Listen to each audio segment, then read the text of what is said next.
கடலை போடுற பசங்களுக்கு இந்த மாதிரி வேர்க்கடலைய வச்சு ஒரு ஸ்வீட் செஞ்சு கொடுங்க. கடலை போடுறத நிறுத்திட்டு வேர்க்கடலையே நல்லா அள்ளி அள்ளி சாப்பிடுவாங்க. அதுக்கு 1 கப் வேர்க்கடலை எடுத்துக்கோங்க. நல்லா வறுத்து எடுத்துக்கலாம். அந்த தோலெல்லாம் நல்லா இதாகிற அளவுக்கு. வேர்க்கடலை ஆறுனதுக்கப்புறம் ஒரு மிக்சியில் கொட்டி நல்லா கொரப்பா அரைச்சி எடுத்துக்கோங்க. இந்த அளவுக்கு. அப்பதான் ஸ்வீட் சூப்பராக வரும். அதுக்கு 1 கப் சர்க்கரை எடுத்துக்கலாம். 1/2 கப் தண்ணி ஊற்றி நல்லா சர்க்கரை கொதிச்சு கம்பி பதம் வர அளவுக்கு இருக்கணுங்க. இந்த அளவுக்கு கம்பி பதம் வந்தால் போதும். இப்போ இதில் நம்ம அரைச்சி வச்சிருந்த வேர்க்கடலையை கொட்டி நல்லா கை விடாமல் சூப்பராக கிண்டிக்கிட்டே வந்துடணும். அப்படியே வாசனை கமன்னு இருக்குங்க.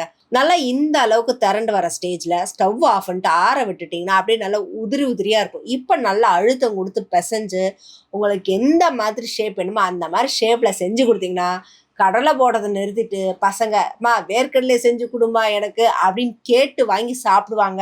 நிஜமாவே செம அல்டிமேட்டான ஒரு டிஷ்ஷு தான் போங்க.